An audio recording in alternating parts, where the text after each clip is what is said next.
আমাদের যেই অংশটা একটু সমস্যা হতে পারে সেটা হচ্ছে যে মিডল টার্মে সমস্যা হতে পারে, যে এখানে মিডল টার্মটা আমরা কিন্তু অনেকে আছি যে মিডল টার্মই জানি না। আসসালামু আলাইকুম everyone, once again welcome back to new solve class with Masum. আজকের এই ক্লাসে আমরা সমাধান করতে যাচ্ছি ধারা অংশ থেকে মোস্ট ইম্পর্টেন্ট একটা সৃজনশীল, যার প্রশ্ন তোমার স্ক্রিনে উঠছে। দেখো, এই টাইপসের প্রশ্নগুলো যদি আমরা সমাধান করতে পারি তাহলে টেস্ট পেপারের বিগত সালের যে প্রশ্নগুলো আছে এর অনুরূপ টাইপের হয়ে থাকে, এবং আমাদের যে ছোট ছোট কনফিউশনগুলো আছে এই ছোট ছোট কনফিউশনগুলো কিন্তু আমাদের দূর হয়ে যাবে। সো দেখো, প্রশ্ন তোমার স্ক্রিনে উঠছে। এখানে বলছে একটি সমান্তর ধারার প্রথম পদ দিয়ে দিচ্ছে 5 এবং সাধারণ অন্তর দিয়ে দিচ্ছে 6, আর কিচ্ছু বলেনি।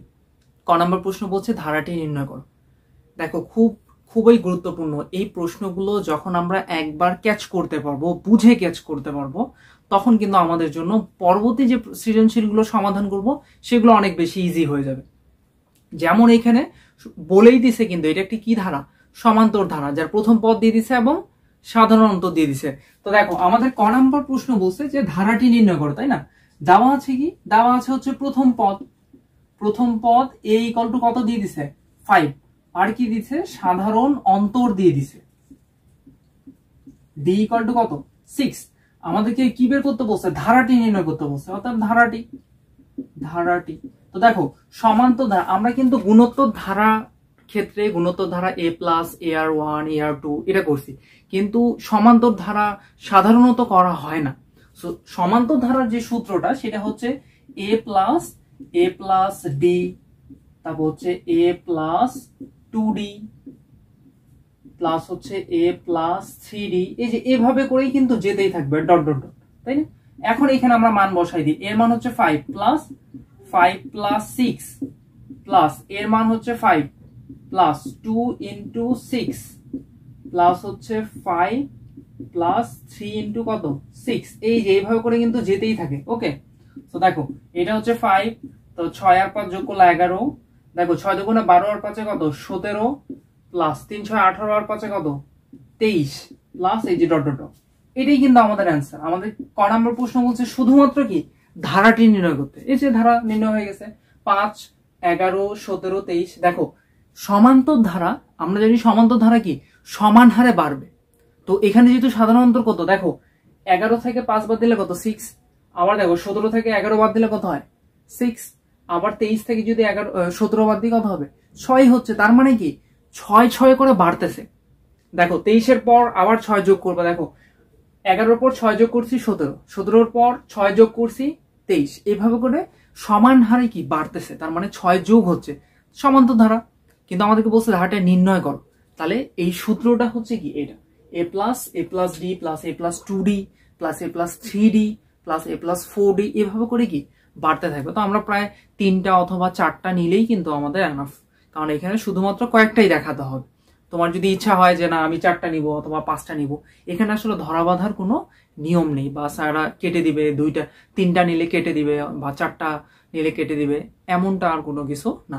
তুমি সাধারণত 3টা নিলে 4টা অথবা 3টা নিলেও হবে, কোনো সমস্যা নেই। তো দেখো, এবার খ নম্বর প্রশ্ন যেটা বলছে মোস্ট ইম্পর্টেন্ট খ নম্বর প্রশ্ন, এই প্রশ্নটাকে আমি যদি একটু মিশাই দিই। খ নম্বর প্রশ্ন দেখো তোমার স্ক্রিনে উঠছে। এখানে তারা একটা প্রশ্ন করছে যে এখানে কিন্তু দিয়ে দিছে যে একটি ধারাটির প্রথম n সংখ্যক পদের সমষ্টি দিয়ে দিছে কত 705 হলে n এর মান নির্ণয় করতে বলছে। তার মানে সমষ্টি দিয়ে দিছে n সংখ্যক পদের 705, এখন বলছে n এর মান নির্ণয় করতে। সমান্তর ধারার ক্ষেত্রে আমাদের যখন সমষ্টি নির্ণয়ের সূত্র যদি আমরা না জানি তাহলে এই প্রশ্নের সমাধান আমরা করতে পারছি না। তাহলে দেখো, সূত্র তো অনেক ইজি। এখানে আমরা কিন্তু প্রথম পদ জানি, অর্থাৎ প্রথম পদ এর মান জানি কত 5, আর আমরা সাধারণ অন্তরও জানি ডি কত জানি 6, এটা কিন্তু জানি। এখন আমাদেরকে বলছে প্রথম n সংখ্যক পদের সমষ্টি, তাহলে আমরা জানি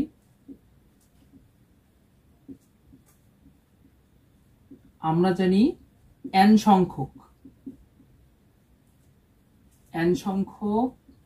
পদের সমষ্টি। দেখো n সংখ্যক পদের সমষ্টি নির্ণয় সূত্র কি Sn n ভাগ 2 2a plus n minus 1 into কত d। এই যে এটা কিন্তু আমাদের সূত্র, কার সূত্র? এটা কিন্তু সমান্তর ধারার সমষ্টি নির্ণয়ের সূত্র, তাই না? তাহলে এখানে আমাদের কিন্তু এই যে n ভাগ 2 তো থেকে যায়, 2 ইন্টু এর মান কত 5 প্লাস n মাইনাস 1, কারণ n এর মান তো জানি না, আমাদের কিন্তু n এর মানে কি বের করতে বলছে, এবং d এর মান কত 6।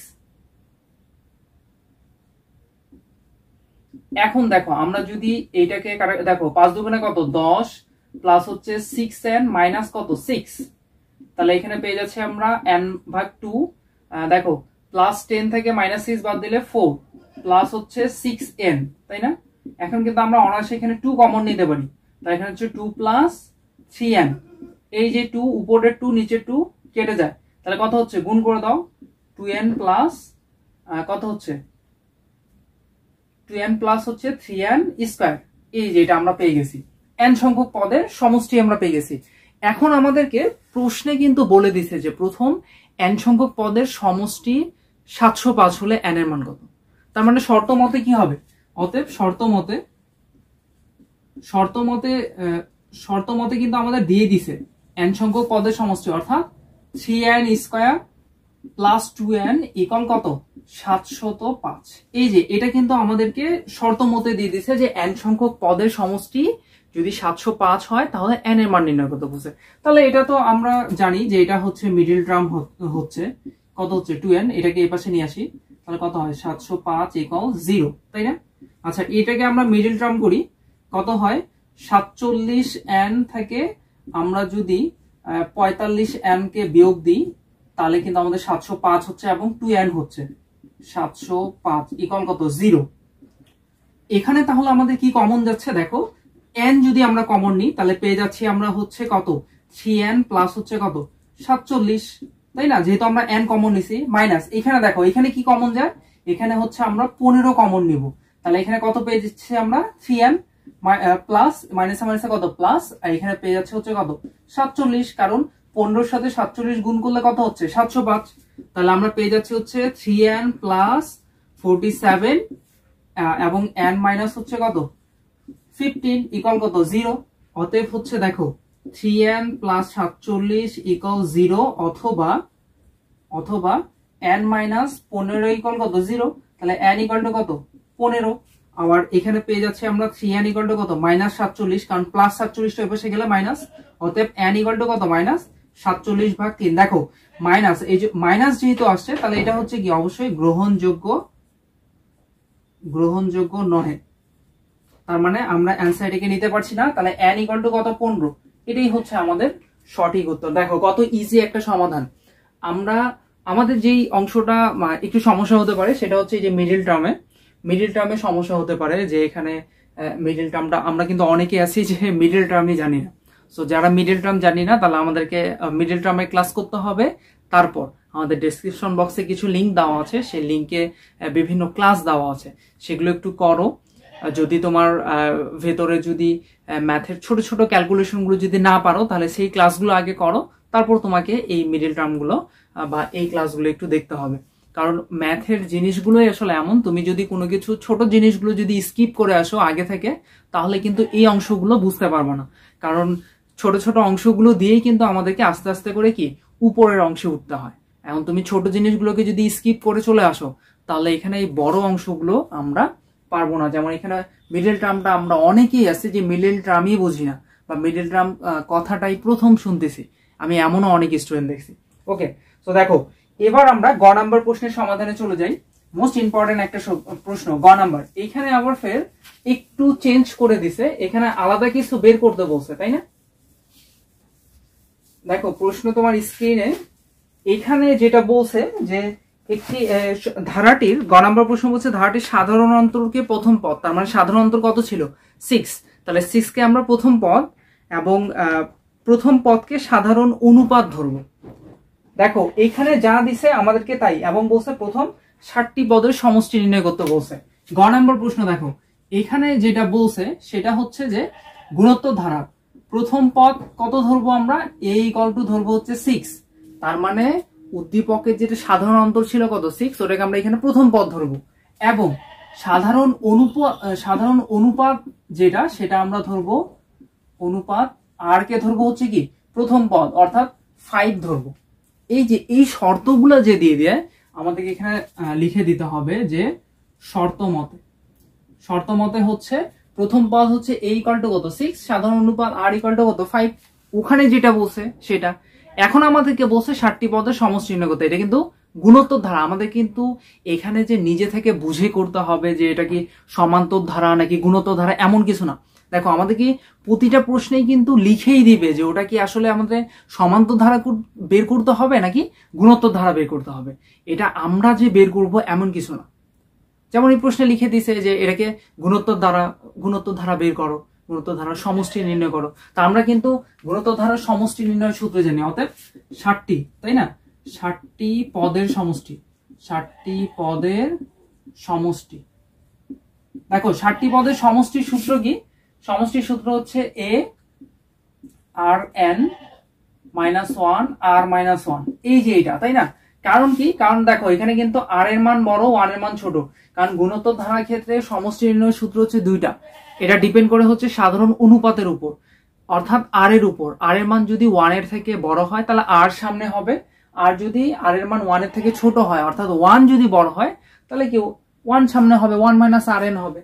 এখন আমরা এই অংশটাকে কোনো কিছু না, জাস্ট খালি মানগুলোকে বসাই দেব।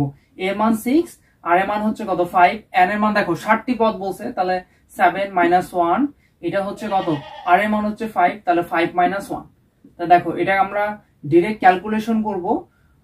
আর 5 7 - 1, 5 থেকে 1 বাদ দিলে কত 4। আচ্ছা এটা পুরোটা যদি আমরা ক্যালকুলেশন করি তাহলে আমাদের অ্যানসার বের হয় এটা 4। এটা পেয়ে যাচ্ছে হচ্ছে 4 6 8 7 4। এটাকে যদি আমরা ফের ভাগ দিই তাহলে পেয়ে যাচ্ছে হচ্ছে 11 7 1 8 6। এই যে এটাই হচ্ছে কি আমাদের অ্যানসার। দেখো অনেক ইজি, এটা কিন্তু গ নাম্বার প্রশ্ন, অর্থাৎ 4 মার্কস, 4 মার্কসের একটা প্রশ্ন, কিন্তু অনেক ইজি। কখন ইজি? যখন আমরা গুণোত্তর ধারার আর সমষ্টি নির্ণয়ের সূত্র জানবো।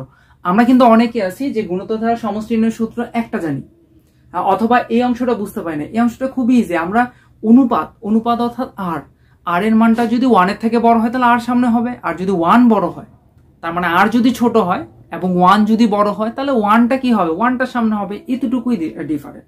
তো নতুন আবার একটা নতুন ক্লাসে তোমাদের সাথে থাকবো। তোমরা যারা এখনো এই চ্যানেলে নতুন এসেছো, চ্যানেলটিকে সাবস্ক্রাইব করনি, তা দ্রুত যাও আগে চ্যানেলটিকে সাবস্ক্রাইব করো। আর ভিডিওটি ভালো লেগে থাকলে অবশ্যই লাইক, কমেন্টস এবং শেয়ার করবা।